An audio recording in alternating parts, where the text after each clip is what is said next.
tremendously well on the road, but when it's home, he does not hit at all. And you can see the numbers, and sadly, I didn't put him in. I'll put him in next week if he's still with the Oakland A's, but most likely he is. That 9 errors is inexcusable. You can see, right when you see him, a ball hit to him, the throwing is just all over the place. You know, he throws overhand, it's going softly. You see that he's scared of throwing. The yips is the thing that they're calling it now, what Profar has. But I don't know. It's like he needs to fix it. You know, he needs to fix it. He's costing a lot of games. Luckily, the A's, the rest of the infield, they have 3 potential Gold Glovers this year. Marcus Semien being a runner-up last year. Chapman and Ole both winning the Gold Gloves last year. So Profar is in good company. He has really, really good defense in the infield to back him up, you know, and there's no question if Ole had to be another 2 weeks or another month in the injury list and having Mark Canha or Kendrys Morales at first more of the time, I wouldn't be surprised if more errors would be going up for Profar. And that just shows the importance of Matt Olson. But people that can take over the second base spot, which I feel like is not going to happen because, I mean, the A's have given up a lot for Profar. And this is what they've given up. Emil Pagan, who has been tremendously well with the Tampa Bay Rays, and Eli White, who is a well-respected prospect, mid-level prospect, and also a first-round pick.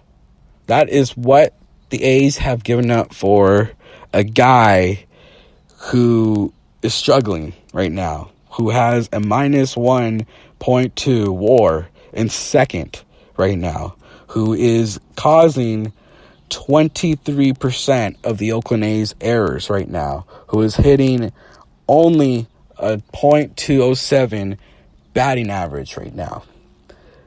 That can be important to a team that won 97 games last year and only going 31-31 so far in the season. That can be important. And just looking at the people that are knocking at the door right now that can play second, that let's just go with the AAA depth. Barreto, in his last 11 games, he is batting .489 batting average wise and a .500 on base percentage, 5 home runs, 18 ribbies, and only having a 20.8 K strikeout percentage. And that is something that's impressive for Barreto. Hopefully he can heat things up so we can give him a call up, because I really think Barreto has more to give than Profar. And let's go to the second option, Mateo, who has tremendously good defense. He's a fast runner, 9 home runs, .335 batting average, .368 on base percentage, 10 triples. That's right, 10 triples and 14 stolen bases. And you're not giving those two any credit, any chances in the MLB. And those two are on the active roster. They can be brought up and put down at any given time without having to DFA anybody. So those two are staying in AAA.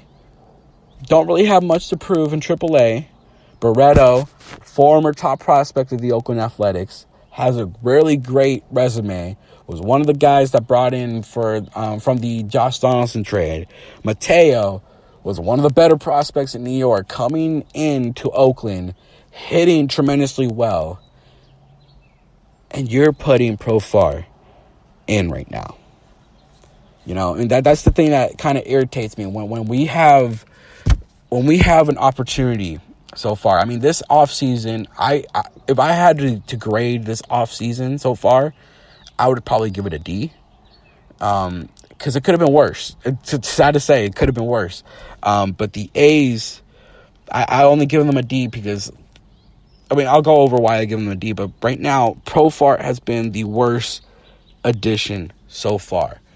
Giving up that much talent, paying $3.5 million and having those two great options. You know, I mean, come on now. I mean, I'm a huge. This A's team, it confuses me on that part. But Profar, he has a good chance to shut my mouth, and hopefully he delivers. You know, and but so far I haven't been impressed with him. He's a switch hitter. He seems like he hits with more power on the right side. Left-handed wise, he has a pretty swing. I hate to be old school, but the swing looks like it's a power swing, but hasn't really done much of it lately. I mean, at all, you know. 9 home runs, and this is the thing that really costs us. Having Jed Lowry last year, a runner-up in Gold Glove defense, a guy who was called for the first time as an all-star, and a guy who stayed healthy, who really had a resume of going to the DL for any little thing. I mean, this guy had a DL visit when he was in his first run with the A's for a toe injury. And he really just passed all that and really revamped his career with Oakland last year. And I feel like it was a slap in the face for not extending him. At least a 1-year deal. At least a 1-year deal. I mean, this guy was very important. A switch hitter as well. KD literally said, I would never want to hit behind anybody else rather than Jed Lowry. JD was important. And if you're going to replace him, either give one of our guys a shot, meaning Mateo or Barreto, or bring in a guy that has potential to be just as good as JD. You know, I mean, it's really hard to replace a guy who's an all-star, who was going to be a Golden Glover and hit tremendously well as he did. It's going to be hard to replace him. But Profar, hitting .256 last year with 20 home runs last year, that's just not enough. You know, that's just not enough. And we, looking at him, expecting him to be, I mean, you can be versatile and play a lot of positions, but to play him very well, that's hard, you know? Like Mark Canha, I mean, he can play first, but I wouldn't have him every day on first, you know? But Profar, the better position, what I'm told, is third base. He was a natural third baseman. Not even shortstop, third baseman, because he does have power in the throw, and that's the best range that he has, throwing wise. But I don't know. Even Pinder's better than him on second base, and that's where really I get annoyed with what the A's have to offer in second base so far with Profar, and hopefully he can pick it up, and hopefully he can do better. But let's go on to prospects. Prospects to watch. Prospects to watch, man. These guys have been incredible. Jonah Heim, the great catching prospect for Oakland, who has not been given the proper recognition, that he deserves. 290 average in AA, 273 on base percentage. He has a great feel for the glove behind the plate. A great arm, throws a really good percentage of the runners that are running on him. Tremendously well, tremendously respectable player. Hopefully he will be given the chance to really shine with Oakland. And he is in AA right now. Having him in the picture really worries me for Fegley. You know, because Murphy, we already know Murphy, who is the best catching prospect for Oakland, and who's recovering from his injury. Murphy, you know, is going to be the starter. Whether he hits or not, this guy's defense is just too great. He is, a lot of people love him. You know, a lot of people love him. I love him, man. He's been tremendously great for the time he has been with Oakland. 3rd round pick, a steal. In my opinion, he is one of those 55 rated prospect in the MLB pipeline, and is below the top 50 in the MLB prospects. So really give props to Murphy, but Heim has been right behind him in Double-A, and if he can get the call up to go to Triple-A once Murphy's ready, or once if we do get rid of Hundley, we have to call up one person from Triple-A, and he gets the call to go to Triple-A after. Heim is doing tremendously well for himself in Midland so far, and really, really excited for how Jonah Heim can prove himself, how much he's worth for himself. Good for Heim. Really happy for him. But Dairon Blanco, the international prospect that we brought out of Cuba a year and a half ago. He's 26, one of the older prospects that we have, batting 290 average-wise, and 287, my bad, average-wise, and 338 on-base percentage-wise. And the thing that's really, really, really, really impressive is the 13 stolen bases that he has in Midland. The guy can run. You know, he can run. He can run tremendously well. That's the main reason why the Oakland A's got him. He was kind of a hit or miss type signing.